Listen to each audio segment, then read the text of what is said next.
So after watching It Chapter 2, it got me thinking, what would happen if Pennywise met Godzilla? This is supposed to be an intro, la la la la. So we know how powerful Godzilla is, specifically his older incarnations and his comic book whatever. And of course, we've learned a little bit that we've known about Pennywise. Now, I'm gonna pretend that people who are watching this video have just started watching Godzilla or are most comfortable or most familiar with the modern Godzilla, which is legendary Godzilla at the time this video was made, and of course, the Pennywise films, having never read the book. Face it, a lot of us grew up on this stuff, but that's when we were like babies, so we don't really remember a lot of it. So I am going to be tackling it from that point of view. So let's just break this down. So once upon a time, there were Godzilla comics, there still are, but there are a lot of Godzilla comics and older movies where Godzilla is way, god damn, that guy's hot. Is that the guy who plays Pennywise? Shoot. Wow, what a night and day difference. You sexy flower, you. Sorry, I was distracted. Everyone was thinking it though. Come on, let's be serious. So, there were way stronger versions of Godzilla. As a matter of fact, it seems as though, except for the 1998 version, we don't even consider Zilla right now, but it seems like every other incarnation of Godzilla was way stronger than the one that we see in Legendary's pictures. Legendary pictures. One thing that we know about Godzilla is that he is very hard to kill. He is this gigantic Titanus Gojira reptile that can breathe nuclear radiation from his mouth, and if you crack open his dorsal plates, it just spews out of his back like a frickin' upside down avalanche. It's a bit hard to pronounce things today. Like, what the frick? Why does Mothra's hands look like those arcade claws that always drop things the more money you put into it? Jesus. Of course, there are situations where you can kill Godzilla, but he's just very, very hard to kill. At his core, he is intelligent, but he is as primitive as it gets. The only thing he has working for him is that he's been alive a long time, so he has a lot of experience, and he's very big and very strong and very terrifying. That's basically it. It's not like he's a freaking mage that has a wand that he pulls out of his ass and he can wave it around and make things disappear. He's also not a psychic creature. Unfortunately, it, or Pennywise, is a psychic creature. Pennywise can be seen as an alien entity. He's definitely not part of our, get it, natural order, like Ghidorah wasn't part of our natural order, but you know. Okay, he's from the Macroverse, which is another type of universe. It's not really our universe. He is a supernatural being, and although Godzilla may have some properties that make him seem supernatural, like how hard it is for him to be killed, he really isn't supernatural at all. Pennywise is a shapeshifter. Miss Need for Speed Most Wanted. But his shape-shifting abilities are used to his favor, basically feeding off the fear of people, having the ability to take the shape of whatever scares you the most. So, if you're really scared of spiders with pimples on their butts, he's gonna manifest as that. If you're afraid of, like, your worst fear, waking up naked in front of school, you know, everyone has had those dreams. I don't know why that's a thing. You go to school and you're naked, like with your socks on. It's just really horrible, recurring dream. But yeah, if you're really terrified of that happening to you, he'll make it happen. Godzilla is millions of years old, but according to what the lore says for Pennywise, he is millions of years old too, possibly way older than that. And every 27 years, it has a frenzy, eating and preying on mostly kids in the town of Derry in Maine. He also is very manipulative, and I guess you can say he's very intelligent because of the kind of predator that he is.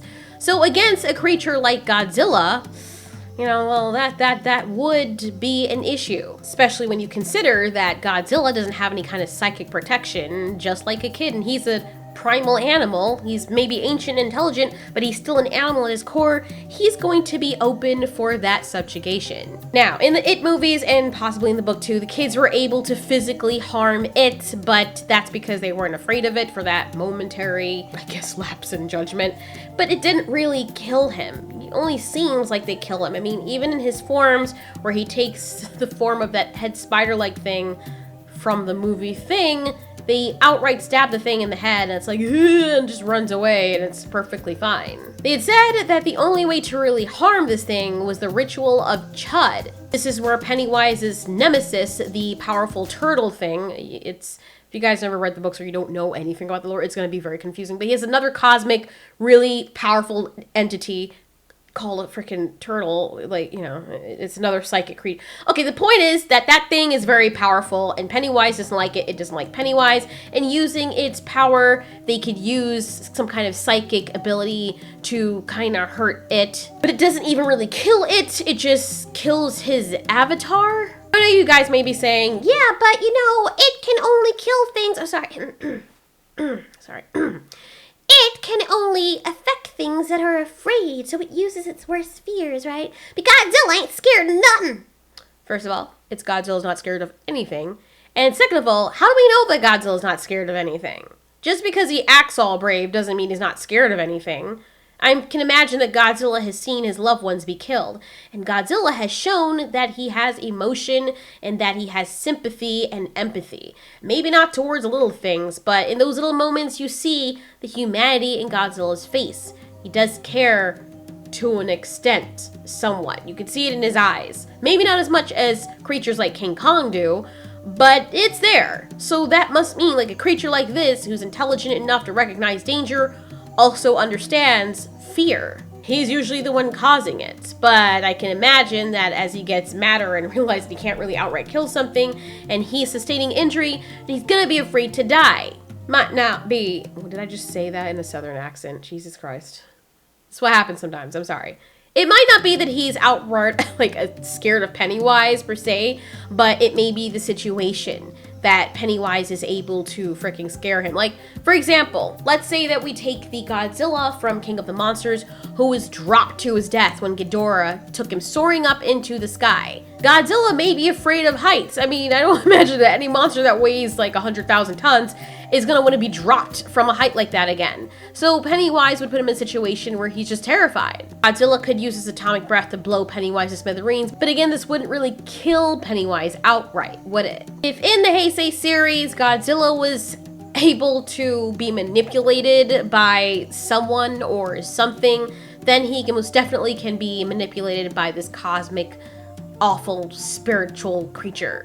Now, if Godzilla were to fight Pennywise outright and Pennywise took the form of some larger creature trying to hurt Godzilla, he might not even hurt him. I mean, he may cause some harm to Godzilla, but it's probably unlikely that he'd be able to kill Godzilla. Godzilla would believe out the gate that he could hurt Pennywise, so he'd have that power over him or his avatar, but he wouldn't actually kill the monster. Now, we mentioned that Pennywise can use Godzilla's mind and manipulate it, but to what end? Unless he's going to cause Godzilla to kill himself and constantly bash his own head into a wall until his skull splits open, there's no way that manipulating Godzilla's mind would help unless he's going to use Godzilla as a weapon the way that he used Bowers. No, you're annoyed with this back and forth thing. So who wins? Honestly, if Pennywise did meet Godzilla, he would know there's no point in really fighting Godzilla himself. I'm sure he can come up with some clever ways to do that, but because of how sadistic he is, he would just use Godzilla as a weapon. That would be the most logical thing that Pennywise would do. Just as he used Bowers, the little stupid human, to kill his father and kill the kids, he can use Godzilla as a weapon as well. He doesn't have to kill Godzilla. And if he's smart, he'll be like, oh, I got that Godzilla in my arsenal. I'm gonna put you on the shelf for later, buddy. I'm not gonna kill you. I'm not even gonna attempt to kill you. Makes no sense. Everyone knows that when you find like $1,000 on the ground, you don't use it to pay off your tuition. You spend it on other stuff that can benefit you now and help you. Or that can actually help you later, you know? Straight cash means it's hidden from the taxes. So yeah, a fight against these two probably wouldn't happen because Pennywise is too smart, and if it did, he probably would just mind manipulate Godzilla. Godzilla wouldn't really beat him either because even if he does mess up his physical form, it wouldn't really kill Pennywise outright. But what do you guys think? It's one of those weird situations where it's like can go either way. What iteration of Godzilla do you think can outright kill it? Being that it is a cosmic entity, I don't think that Godzilla even has the wherewithal to kill this creature outright, unless they're both in hell and he defeats him there or something. But we're welcome to hearing your suggestions or your comments. Let us know, and thank you so much for watching. This has been Alteori. You ask, we answer.